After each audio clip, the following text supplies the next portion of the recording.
Quand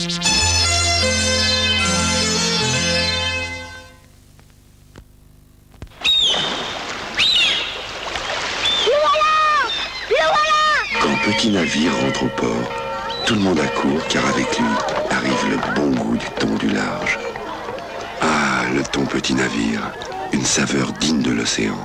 Petit Navire, c'est le thon au bon goût du large. Sensor. Après le double pivot, Look invente le Sensor. Cerveau de la fixation, attentif aux chutes, il assure votre sécurité pour plus de performance et de plaisir. Look, la fixation surdouée chez votre spécialiste. Vous avez fait bouillir votre linge? Bouillir? Je ne fais ça que très rarement. Ça prend trop de temps et ça consomme de l'énergie. Et votre linge est vraiment propre? Bien sûr. Même en pleine lumière? Oh non, il reste des traces sur la nouvelle chemise de mon mari. Vous avez une solution? Avec des taches de sauce sur une chemise qui ne peut pas bouillir, non? Alors essayez Ariel. Pourquoi Ariel? Parce qu'Ariel donne une propreté impeccable, même sans bouillir. Ça, je demande à voir. Regardez, lavons sans bouillir deux tissus modernes bien sales et couverts de taches d'huile, de chocolat et de sauce. À gauche, avec une lessive classique, il reste des traces. À droite, Ariel donne une propreté impeccable, même sans bouillir. Alors? Parfait, plus une trace. Même en pleine lumière. Et sans bouillir. Et les chaussettes en coton et le soupule de Bénédicte sont aussi impeccables. Ariel, la propreté impeccable, même sans bouillir. Ariel est conçu pour toutes les machines. Souvent, à partir d'un certain kilométrage, une huile s'épuise, s'ouvre et fait souffrir le moteur, parfois bien avant la vidange. L'huile Mobile 1 a des qualités pratiquement inaltérables. Elle facilite les départs à froid et protège votre moteur, même aux plus hautes températures, en économisant l'essence. C'est une huile de synthèse. C'est l'huile qui a prouvé qu'elle tenait 40 000 km sans vidange. Mobile 1, jamais une huile n'est allée aussi loin.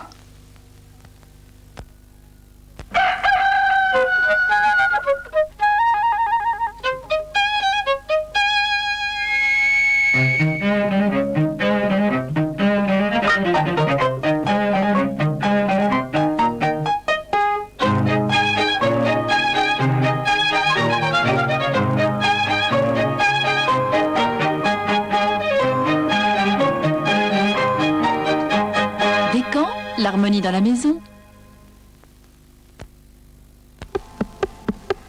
Pour que votre lave-vaisselle vous offre des verres transparents comme l'eau claire, offrez-lui Sun Lavage, Sun Rinçage, Sun Régénérant, Sun, essayé et approuvé par des grandes marques de lave-vaisselle. Sun, essayé et approuvé.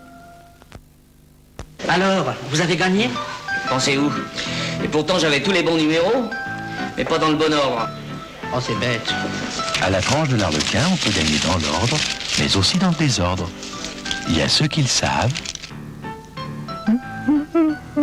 et ceux qui ne le savent pas. Il faut 15 ans à l'eau déviant pour traverser les Alpes et trouver ainsi un équilibre idéal en sels minéraux. C'est bon l'équilibre.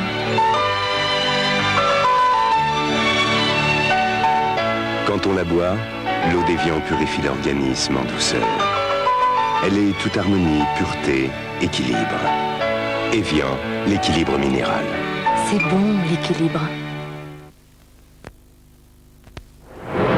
Il existe une énergie qui défie le temps. C'est l'énergie Ucar. Île alcaline Ucar. De l'énergie pour longtemps. Maintenant en vente sur Terre.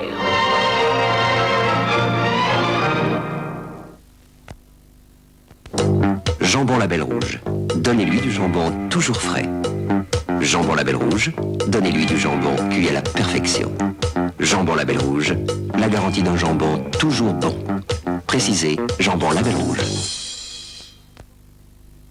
Coucou, c'est moi, la Tortue Play School. Mon premier bain, je l'ai pris avec lui, il avait 1 an. Et à 2 ans... Et à 2 ans, c'est avec moi, l'ours Play School, qui préférait jouer. Je disais, à 2 ans, il me faisait flotter, plonger. Pour ses 3 ans, je lui ai appris la géométrie. Eh bien moi, la balle Play School, j'ai été la première à jouer avec lui. Et maintenant, je passe au plus petit. Oh, il va falloir tout recommencer. Play School, plein de jeux dans chaque jouet.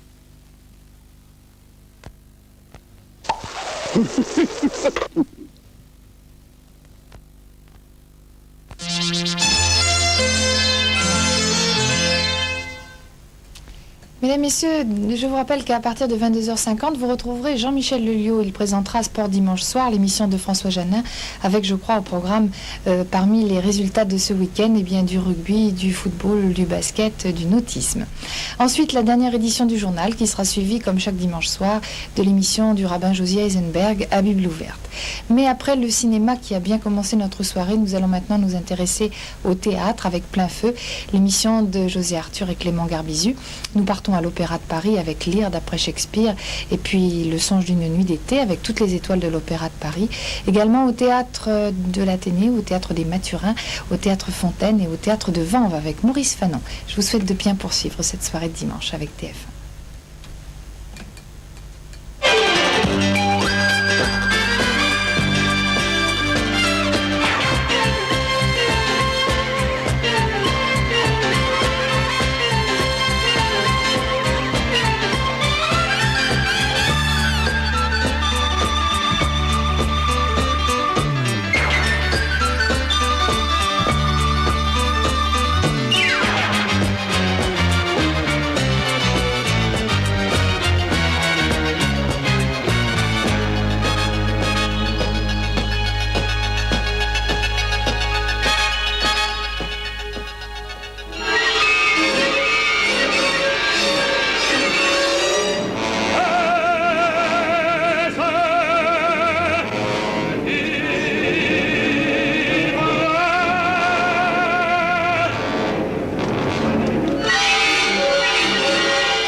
Ses ongles et t'écorchera ta face de louve.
Medguich, ce sont vos comédiens? Ce sont eux. Alors, la pièce s'appelle Platonov ou L'homme sans père. C'est un titre que Tchekhov n'a pas gardé, puisque finalement il n'a rien gardé. La pièce a été éditée bien après sa mort. Mais on a trouvé dans ses papiers, dans ses brouillons, un premier titre qui était L'homme sans père et qu'on a trouvé intéressant. Alors, comme je viens de lire la brochure, je fais de la culture à 2 francs 50. C'est sa première pièce à Tchekhov? C'est sa première pièce. Moi, j'aime bien les premières pièces des auteurs. D'abord, j'aime bien les auteurs qui ont écrit une œuvre monumentale. C'est une œuvre où, finalement, Shakespeare, Marivaux, Racine, en fait, les plus grands, d'ailleurs, Brecht et Tchekhov, par exemple. C'est-à-dire finalement, ils n'ont écrit qu'une seule pièce, mais ils n'ont pas arrêté de la réécrire. C'est une espèce d'obsession comme ça. Ils l'ont réécrite sous différentes formes, et en changeant les structures, en changeant les personnages. Mais finalement, c'était toujours la même chose qui était plus ou moins visée. Là aussi, c'est un peu à 2 francs 50, hein, je ne garantis pas, il faut pas faire des études. Mais en général, j'aime bien ça parce qu'alors, je peux monter une pièce comme une sorte de prélèvement de toute l'œuvre. C'est-à-dire que ça se veut, je ne dis pas qu'on y réussisse, mais ça se veut un peu exemplaire de comment monter du Tchekhov, comment nous on monte du Tchekhov en tout cas, de la même façon que si je monte Hamlet, c'est un peu comment on monte Shakespeare et pas simplement Hamlet. Bonjour Nicolas. Bonjour messieurs, dames. Maria, quelle surprise, je suis très content. Anna Petrovna est là? Mais c'est Maria Grekova. Je l'aurais à peine reconnu. Quel plaisir de vous voir. Enchanté. Il fait terriblement chaud. Bonjour, monsieur Triletsky. Ne me faites pas de baise-mains, s'il vous plaît, je n'aime pas. Ah, Maria, comment allez-vous? Vous ne voulez pas me donner votre main? Ce n'est pas nécessaire.